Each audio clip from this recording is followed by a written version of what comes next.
بسم الله الرحمن الرحيم عبد الشاشين أنا أستاذ محمد شغلة سبتل مالكلين تيسي ومهد عليا لابد كل شيء بقول سبتل أكيد لي وحلو ما قال لي قارقة وحنا أقول بحياة توليك على الحسين يقدر مع مش يدو حنا هي لا صعدة مقعي وكسيش محمد وحن مرقاتك هاي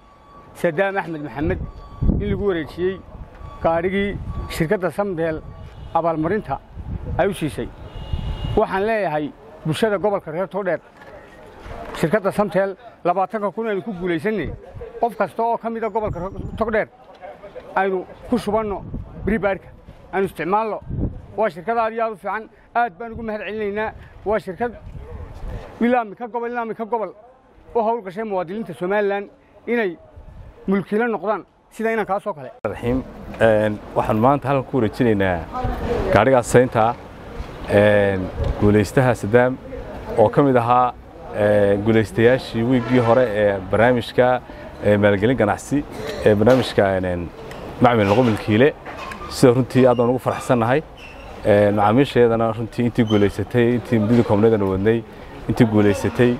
oo dhan 1200 macaamiil oo kamid yahay Sadaam waxaan leenahay ku soo dhawaada hadii la ka dhiga barnaamijka wanaagsan ee aan idin soo bandhignay sababo mid noqotaan 8 macaamiil ee heli doona maalgelin ganacsi inta lagu maalgelin doono lacag u dhaxaysa 20,000 ilaa $1500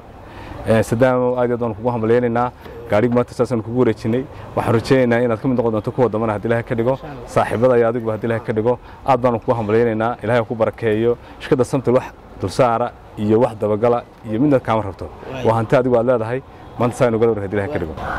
magacaygu waa Mustafa Abdi Faarax waxaan madaxa sayliska ee gobolka Togdheer sida arkaysaan guuleystahani wuxuu ka mid yahay macaamiisha Samtel ee isticmaali jirtay adeegyada Samtel marka waxa aan macaamiisha u sheegaynaa in inaad ku guuleysato hadiyadaha ay Samtel bixinayso ee macaamiil mulkiilo noqo waxa ka xigto qura inaad isticmaasho adeegyada Samtel sida dahabta ku shubashada internetka iyo ku hadalka iyo internetkaba isticmaalkeedana aad joogtayso intaas un baa ka xigta sida dhamayska oo kale inaad isticmaasho airtime-ka inaad isticmaasho ku hadalka bandhalada kala duwan ee weekly bandhalka iyo mataqaanaa monthly bandhalka bandhalada kala duwan inaad isticmaasho waxaad kaga mid noqon kartaa hadiyadaha 14,000 ee macaamiil noqon milkiile inaad ka mid noqoto aad baanu macaamiisha u soo dhaweynaynaa sanad walbana waa wax la qabto oo loogu tala galay macaamiisha in dib loogu celiyo macaamiisha in wax dib loogu celiyo shirkadda ugu tala gashay sanad walba imikana inta bilaha hare ee soo socda waxaan macaamiisha leenahay ka mid noqda mulkiilayaasha macaamiil mulkiile inaad noqoto ka mid noqda macaamiisha daily isticmaasho ama maalinle isticmaasho adeegyada Samtel ee kala duwan